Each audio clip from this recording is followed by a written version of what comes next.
Good afternoon. I was a little late because I was explaining to these distinguished nominees that it seems inappropriate for me to ask them to come all the way to Wilmington, Delaware, and then I'm not able to invite them to my home and show any hospitality. But hopefully we're going to get through this crisis sooner than later, and we can get back to normal. Let me begin by saying good afternoon. Today, I'm pleased to announce a team that will lead my administration's ambitious plan to address the existential threat of our time, climate change. Excuse me. Like their fellow cabinet nominees and appointees, members of our environmental and energy team are brilliant, they're qualified, tested, and they are barrier busting. Today, the announcement, we will make the sixth of African American members of our cabinet, which is a record.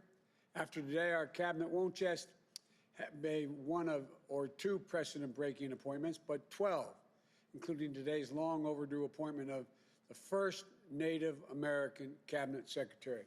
And welcome, welcome, welcome. Thanks for being willing to do this. Already, there are more people of color in our cabinet than any cabinet ever, more women than ever.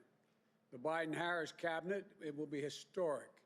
The cabinet that looks like America, that taps into the best of America, that opens doors and includes the full range of talents we have in this nation. And like the rest of the team, today's nominees are ready on day one, which is essential because we literally have no time to waste. Just this year, wildfires burned more than 5 million acres in California and Washington State.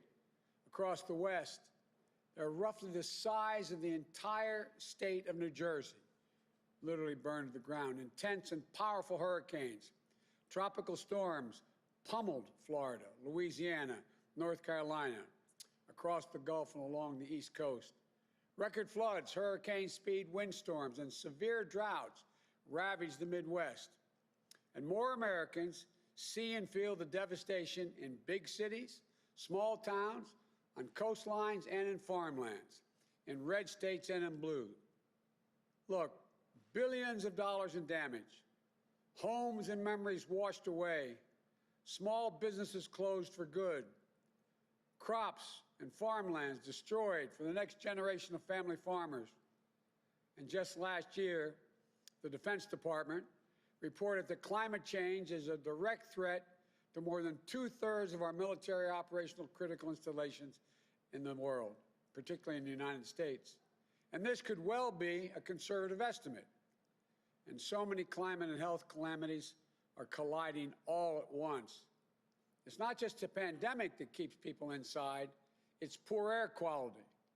Multiple studies have shown air pollution is associated with the increased risk of death from COVID-19. Folks, we're in a crisis.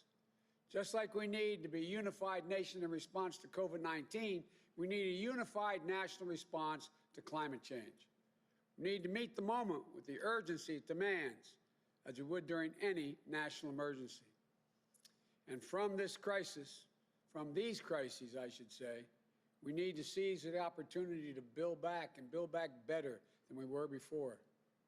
That's what this administration is going to do with the help of these fine people.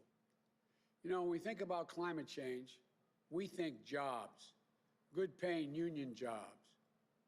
A key plank of our Build Back Better economy and economic plan is building a modern, climate-resistant infrastructure and a clean energy future. We can put millions of Americans to work modernizing water, transportation, and energy infrastructure to withstand the impacts of extreme weather. When we think about renewable energy, we see American manufacturers, American workers racing to lead the global market. We see farmers making agriculture first in the world to achieve net zero emissions and gaining new sources of income in the process on the farm. And we see small businesses and master electricians designing and installing innovative, energy-conserving buildings and homes. We're going to reduce electric consumption and save hundreds of thousands of dollars a year in energy costs. And we will challenge everyone to step up. And we'll bring America back back into the Paris Agreement, and put us back in the business of leading the world on climate change again. The current administration reversed the Obama-Biden fuel efficiency standards and picked big oil companies over American workers. Our administration will not only bring those standards back, we'll set new ambitious standards that our workers are ready to meet today. We see American workers building and installing over 500,000 electric vehicle charging stations across this country. We see American consumers switching to electrical vehicles through rebates and incentives. And not only that, the federal government owns and maintains an enormous fleet of vehicles. We're going to harness the purchasing power of our federal government to make sure we're buying clean electric vehicles that are made and sourced by union workers right here in America. Altogether, this will mean 1 million new jobs in the American auto industry. And we'll do another big thing, put us on a path of achieving a carbon pollution-free electric sector by the year 2035 that no future president can turn back.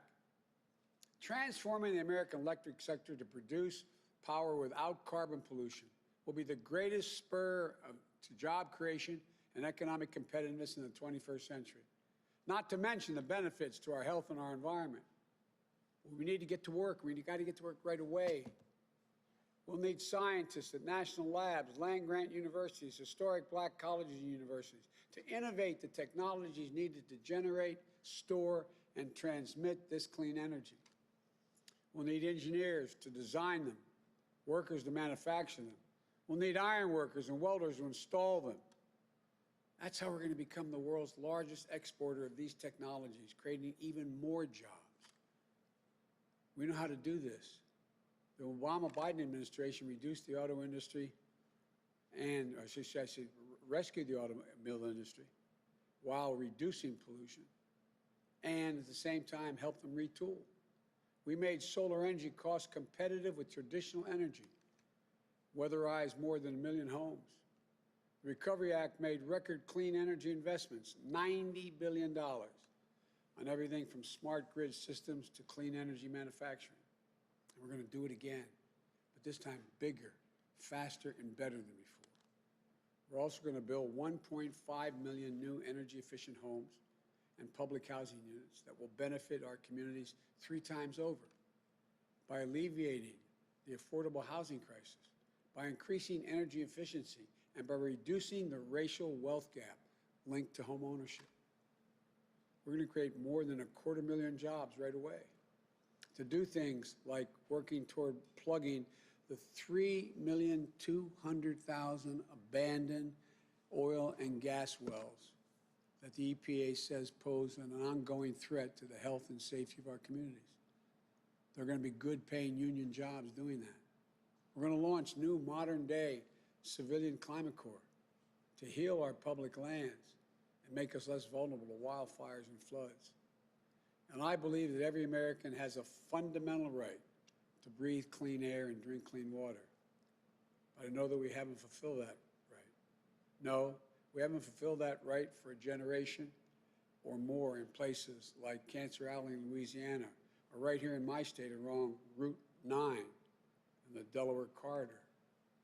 Fulfilling this basic obligation to all Americans, especially low-income, white, black, brown, and Native American communities, who too often don't have the clean air and clean water. It's not going to be easy, but it's absolutely necessary. And we are committed to facing climate change by delivering environmental justice. These aren't pie-in-the-sky dreams. These are concrete, actionable solutions. And the team's going to get it done. For the Secretary of Interior, I nominate Congresswoman Deb Howland. She's the Pueblo people, only 35 generations in New Mexico. And she's from a military family. Her mom, also Pueblo, served in the United States Navy. Her dad, a Norwegian American, a Marine, now buried in Arlington. A single mom, she raised her child while running a small business. When times were tough, they relied on food stamps. Congresswoman Howland graduated from law school and then got involved in politics, public life. 2 years ago, she became one of the first Native American women to serve in the United States Congress. She serves on the Armed Services Committee and the Committee on Natural Resources and chairs the subcommittee on national parks, forests, and public lands, which I have an incredibly sincere interest in, where she learned and she earned the respect of a broad coalition of people, from tribal leaders to environmental groups to labor. As the first Native American cabinet secretary in the history of the United States of America, she'll be a true steward of our national parks, our natural resources, and all of our lands.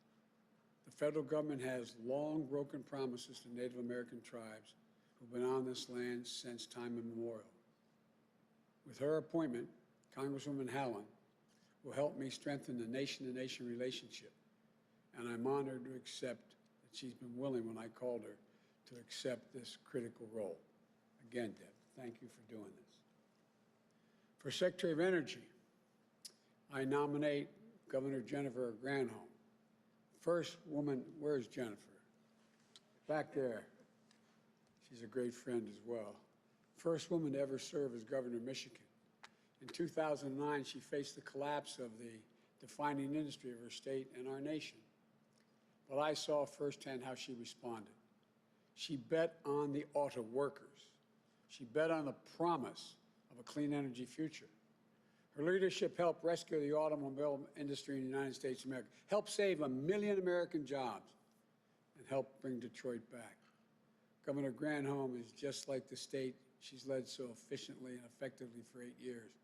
Hardworking, resilient, and forward-thinking. Someone not only capable of solving urgent problems, but someone who sees the opportunities of the future and always with their eyes on the needs and aspirations of working people. We become friends over time. Together, throughout her career, she's worked with states, cities, business, and labor to promote clean energy future with new jobs, new industry, cleaner and more affordable energy. Now I'm asking her to bring that vision and faith in America to the Department of Energy. Thank you for willing to do it, Jennifer. I appreciate it a bunch. For Administrator of the Environmental Protection Agency, I nominate Michael Regan. Michael is a proud son of North Carolina. He turned a passion for exploring the woods and waters and intercoastal plain into a deep expertise in environmental science. He got a start at the EPA, serving and with both Democrat and Republican administrations, working in everything from reducing air pollution to improving energy efficiency. He currently serves as Secretary of North Carolina's Department of Environmental Quality. When the governor told me how wonderful he was, I don't think he expected I was going to try to steal him. Governor, thank you very much for putting up with me. But the environmental quality he's brought to the people across the public and private and nonprofit sectors to help build new clean energy economy, creating quality jobs, and confronting climate change. He led the charge to clean up the Cape Fear River, contaminated for years by dangerous toxic chemicals.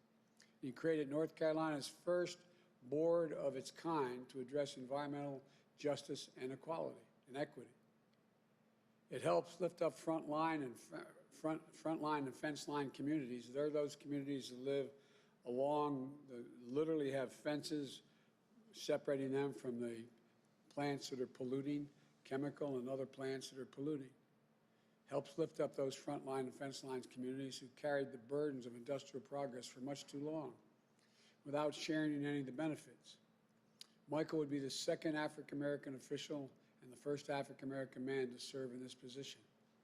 He shares my belief in forming consensus and finding common purpose.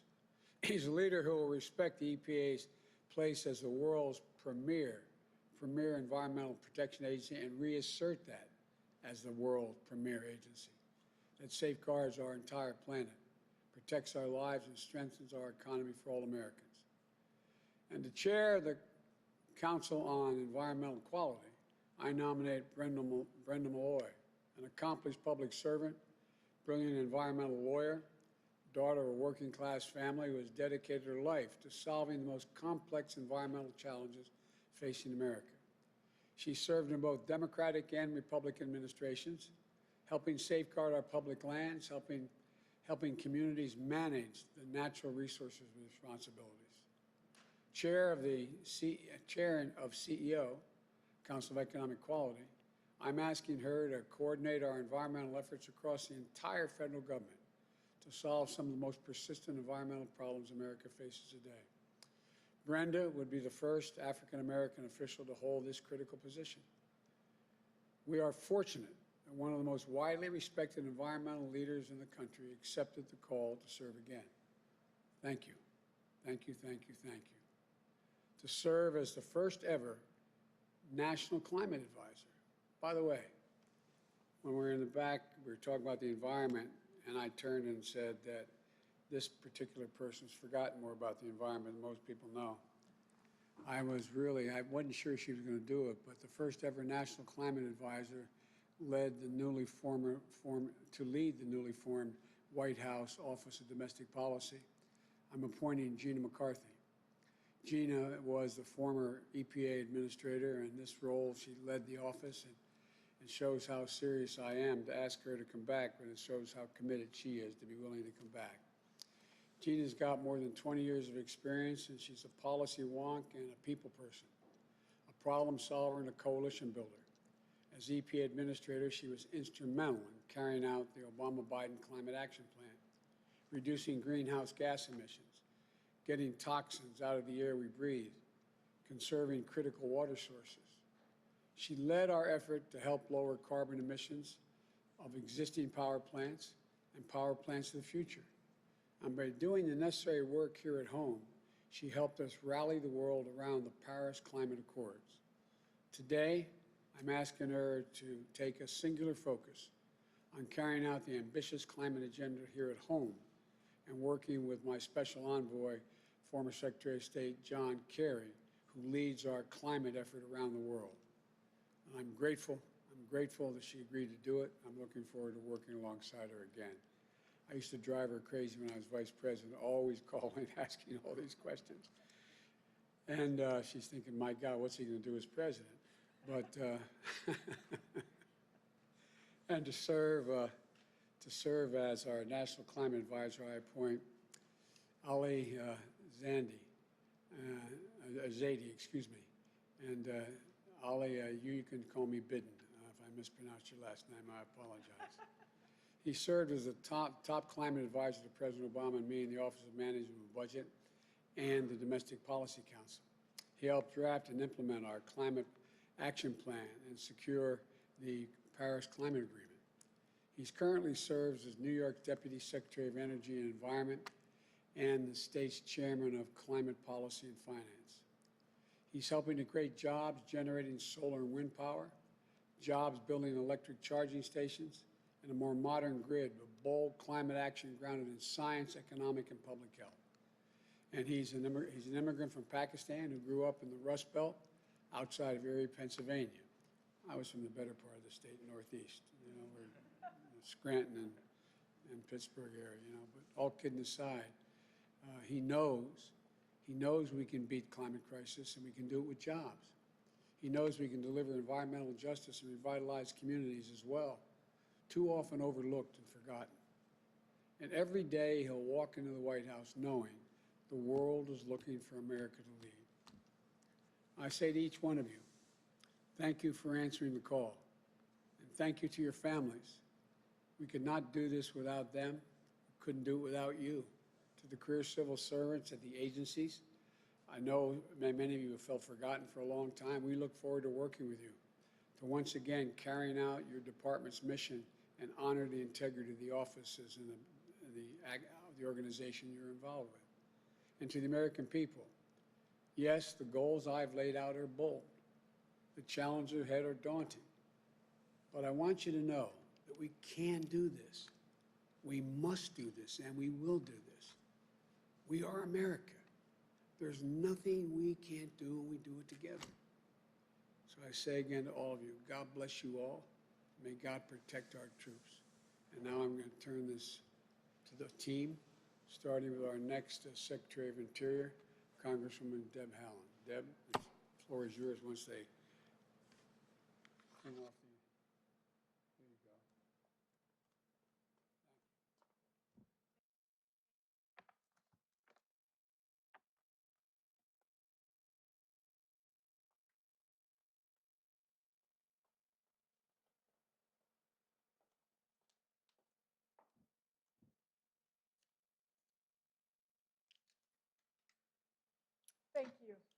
Thank you. I'm proud to stand here on the ancestral homelands of the Lenape tribal nation. The President-elect and Vice President-elect are committed to a diverse cabinet, and I'm honored and humbled to accept their nomination for Secretary of the Interior. Growing up in my mother's Pueblo household made me fierce. My life has not been easy. I struggled with homelessness. I relied on food stamps and raised my child as a single mom. These struggles give me perspectives, though, so that I can help people to succeed. My grandparents, who were taken away from their families as children and sent to boarding school in an effort to destroy their traditions and identities, maintained our culture. This moment is profound when we consider the fact that a former Secretary of the Interior once proclaimed his goal to, quote, civilize or exterminate us. I'm a living testament to the failure of that horrific ideology. I also stand on the shoulders of my ancestors and all the people who have sacrificed so that I can be here. My dad was a U.S. Marine, and no matter where we were stationed, he made sure we spent time outdoors. Time with my dad in the mountains or on the beach, and time with my grandparents in the cornfield at Laguna taught me to respect the earth and to value our resources. I carry those values with me everywhere. I'm a product of their resilience. As our country faces the impacts of climate change and environmental injustice, the Interior Department has a role to address these challenges. The President-elect's goals, driven by justice and empowering communities who have shouldered the burdens of environmental negligence. And we will ensure that the decisions at Interior will once again be driven by science. We know that climate change can only be solved with participation of every department and of every community, coming together in a common purpose. This country can and will tackle this challenge. The President-elect and Vice President-elect know that issues under Interior's jurisdiction aren't simply about conservation. They're woven in with justice, good jobs, and closing the racial, wealth, and health gaps. This historic moment will not go by without the acknowledgement of the many people who have believed in me over the years and had the confidence in me for this position. I'll be fierce for all of us, for our planet and all of our protected land, and I'm honored and ready to serve. Thank you again.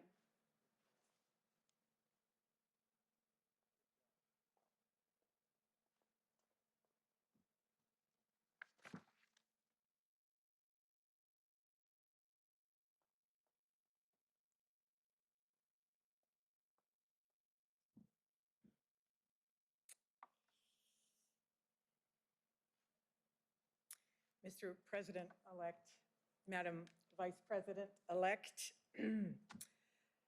thank you for your confidence. I bring my gratitude and that of the loves of my life, my husband and best friend and partner, Dan Mulhern, my glorious children and their equally magnificent spouses, Connor and Alexis, Cece and Damian and Jack. My commitment to clean energy was forged in the fire. I was the governor of Michigan, as the president-elect said, during the Great Recession, when it struck and pushed our auto industry, which is the lifeblood of Michigan, to the brink of utter collapse.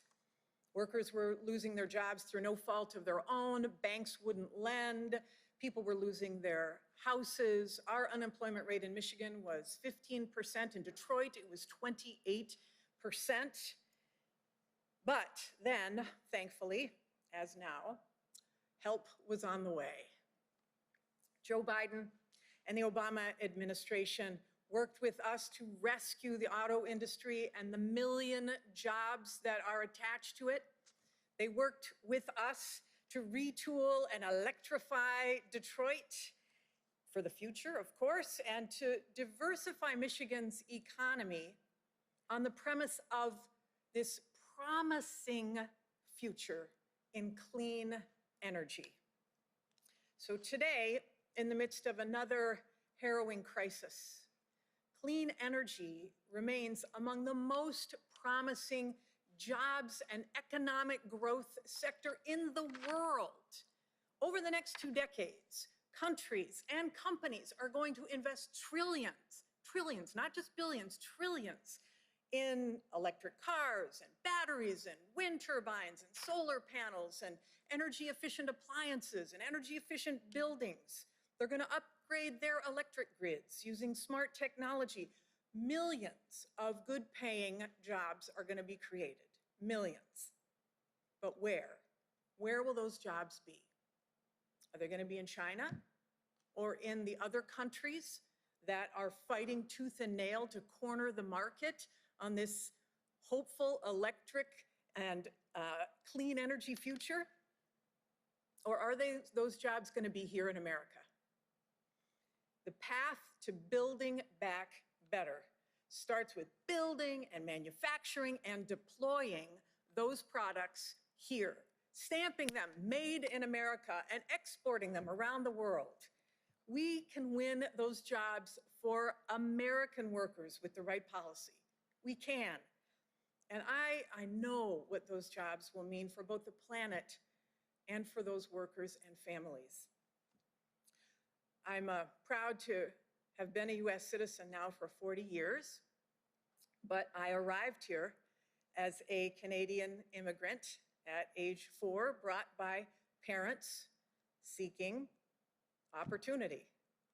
My mom is a funny and fierce Irish-Welsh newfie, born in Newfoundland, which is a Canadian province off the East Coast, a fishing province they call the Rock. And like many women in her generation, she didn't go to college. She married a great man, my dad, who passed away earlier this year of a cerebral hemorrhage. My dad was born in rural Canada in a log cabin with no running water into extreme poverty. His father, my grandfather, emigrated to Canada from Sweden during the Great Depression, again, seeking opportunity. But when my grandfather could not find a job to support his young family, in desperation, my grandfather shot himself, leaving my grandmother and 3 young children in dire poverty. My father was 3 years old when that happened. And when he was 11, my dad found work at a sawmill, and he never stopped working. He married my mom. They came to America for work. And despite not having a college degree, my hardworking, gentle father got the fair chance that he was looking for in America. He had started out as a bank teller, and he retired as head of the bank. And it's because of my family's journey and my experience in fighting for hardworking Michigan families that I have become obsessed with creating good-paying jobs in America in a global economy, obsessed with seizing the opportunities that a clean energy future will provide for American workers. So we can stand on the sidelines and let other countries beat us to these opportunities, or we can get in the game. And I am so ready and honored, Coach, that you are putting me on the field with this amazing team to help create those jobs in every pocket of this country, and especially in the hardest hit places, and for the people who are still waiting on the fair chance that they need. Thank you for tapping me to work on their behalf.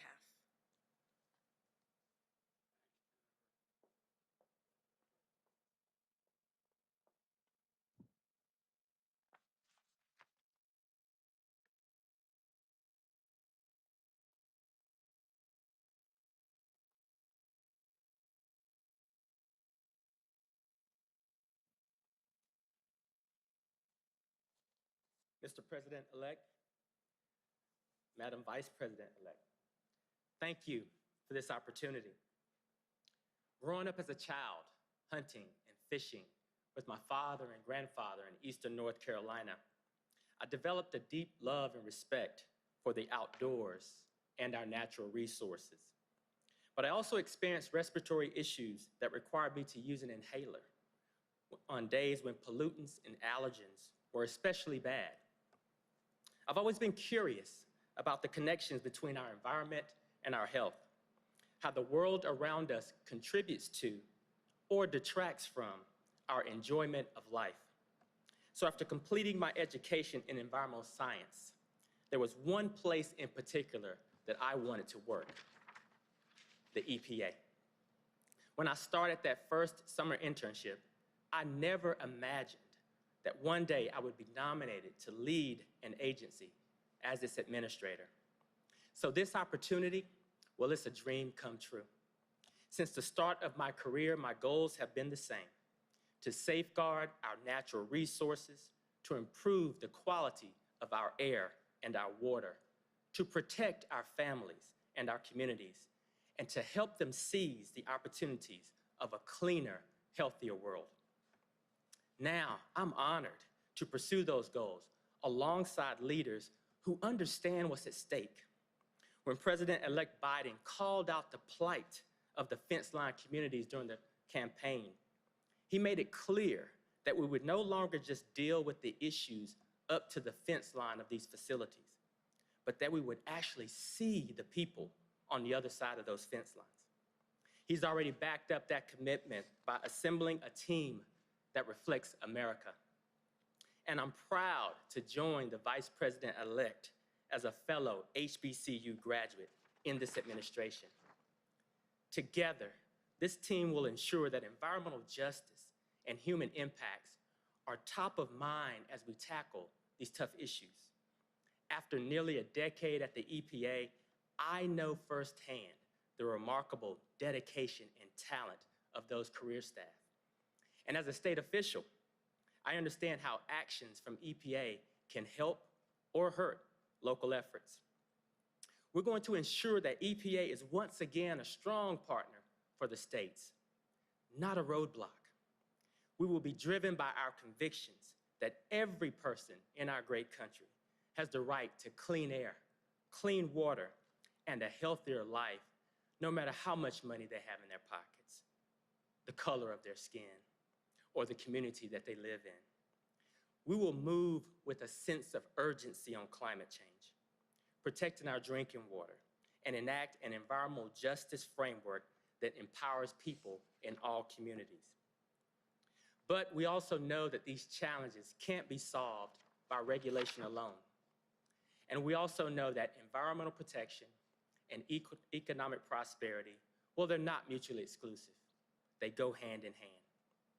We need an all-hands-on-deck approach, from industry to individuals, finding common ground to build back better for workers, for our communities, for our economy, and yes, for our planet. And that's what we'll pursue together. I look forward to continuing this work on behalf of the American people. So thank you.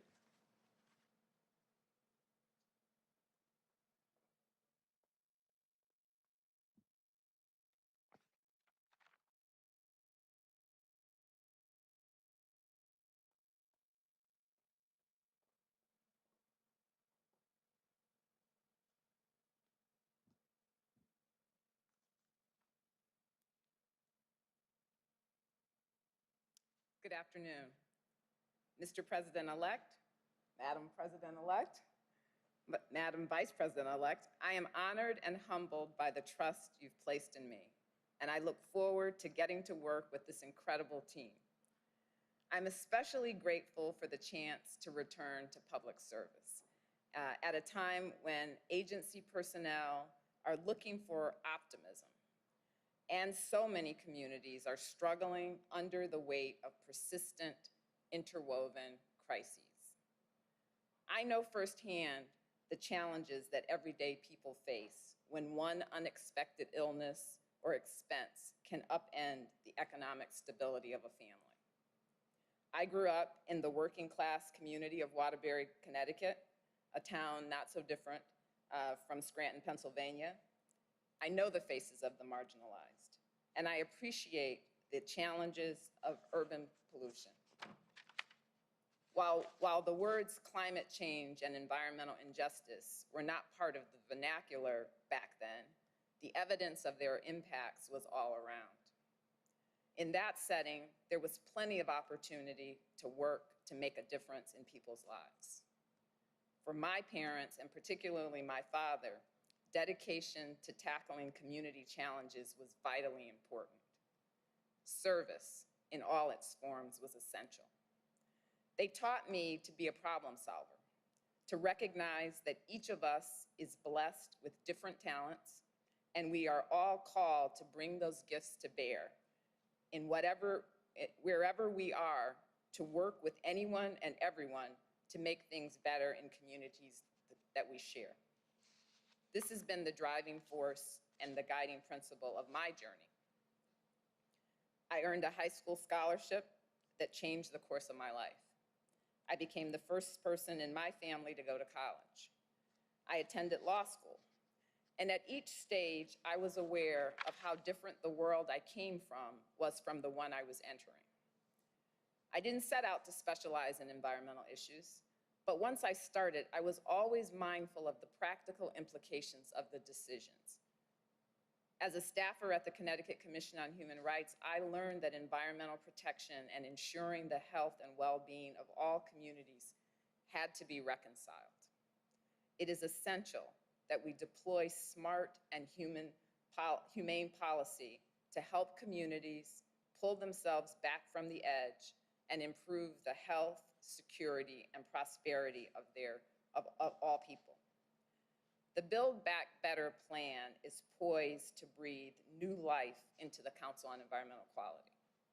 CEQ will work with a broad range of partners on a broad range of issues, tackle the full breadth of climate change, preserve the natural treasures of our nation, center environmental justice, and help more communities overcome legacy environmental impacts. I am grateful to the President-elect and Vice President-elect for elevating this work and lifting up the communities where it will make the most difference. Thank you for the opportunity to serve.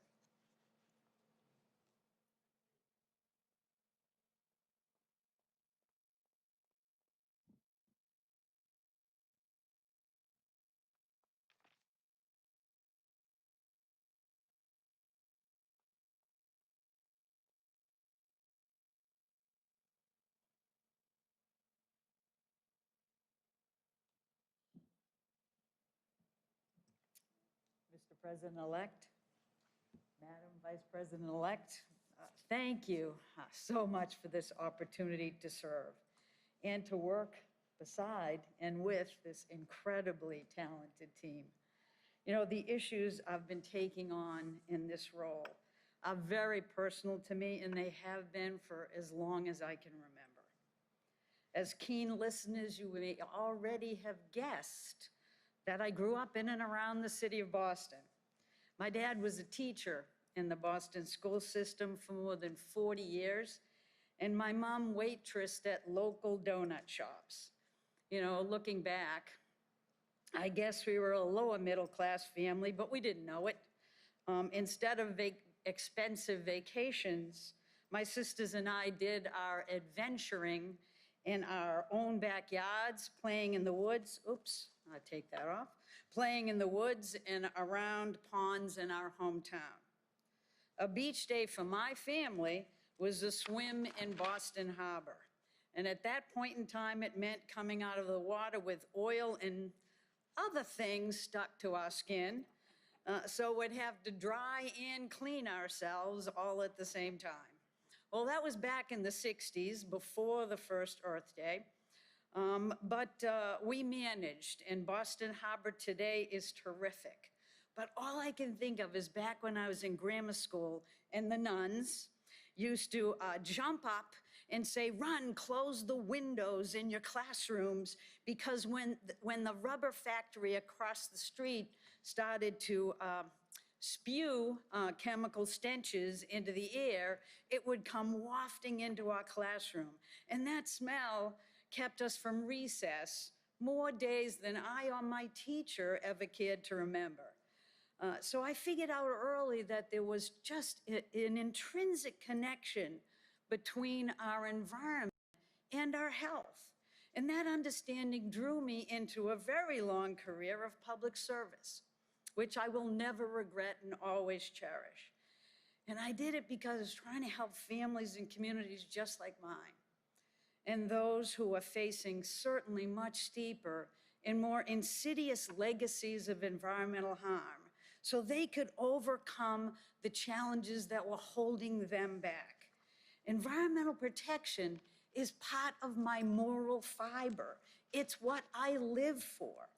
And I'm proud of the progress that we've made across the United States, and I'm proud of the work that I did for many years at local and state governments, as well as at EPA, to make sure our air and water were cleaner, to make communities safer and more livable, and begin to confront the crisis of climate change. And I'm here today because climate change is not only a threat to the planet, it is a threat to our health and our well-being. It's a threat to people everywhere and the precious natural resources that we depend on. Defeating this threat is the fight of our lifetimes, and our success will require the engagement of every community, every sector in our nation, and every country in the world. But the opportunities to act on climate change right now fill me with incredible optimism, with hope, with energy and excitement. We not only have the responsibility to meet this moment together, we have the capacity to meet this moment together. The president-elect has put together the strongest climate plan ever raised to this level of leadership. It rises to the incredible moment of opportunity we have to build back better for our health, for jobs, and for communities that have been systematically disadvantaged for years. It will be my incredible honor to help turn this plan into promises kept by marshaling every part of our government, working directly with communities, and harnessing the force of science and the values of environmental justice to build a better future for my 2, very soon to be 3 little grandchildren, and for generations of Americans to come. So thank you for this opportunity to help put Americans back to work in innovative, good-paying, clean energy jobs, to improve the health of our communities, and to help clear the path for people in every hometown in America to live brighter, cleaner, and more vibrant lives. Thank you.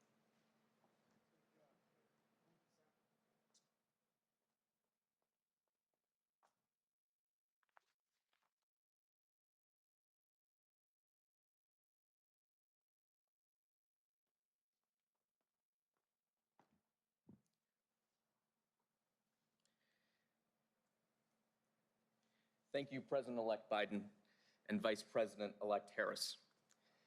I am deeply honored to answer your call to serve this nation that I love, especially at this moment of consequence. For our planet and for the people who live here, the peril of the climate crisis is already evident. But we can also see the promise in the jobs, casting and machining, installing and rewiring, pouring new foundations, and building new industries.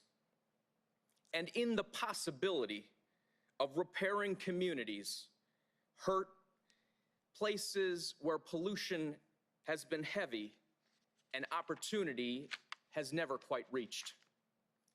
Mr. President-elect and Madam Vice President-elect, you campaigned on delivering that promise by mounting a response equal to the existential threat that we face, not only by listening to the science, but also by invigorating the economy, revving up manufacturing and innovation, spurring good-paying union jobs, and advancing justice long overdue, leading by the example of America at its best. When my parents moved from Pakistan to Pennsylvania, they brought 2 little kids and a few suitcases of dreams. Dreams their kids are living today. Danish, my brother, a doctor on the front lines of the COVID crisis, and me, moving to the front lines of the fight against climate change. To be healthy, to have purpose, to be able to give back. That is how our parents taught us to define the American dream. I am so grateful to be serving alongside the team you have assembled. Grateful for Gina McCarthy, my guide and my good friend, for the incredible and inspiring leaders on this stage, and for those with whom we'll partner all across your administration.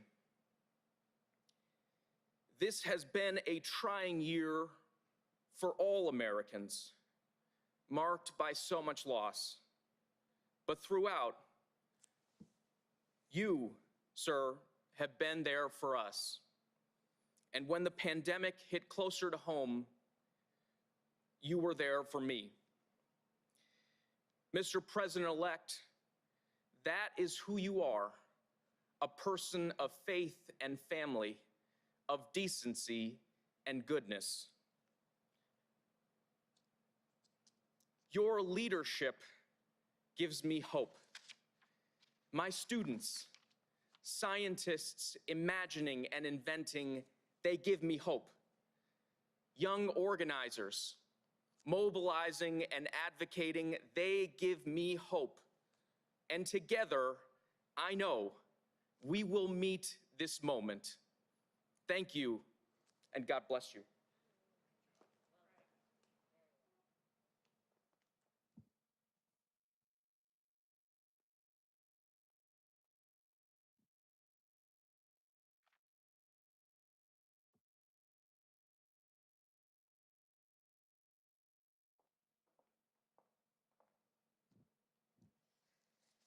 Good afternoon.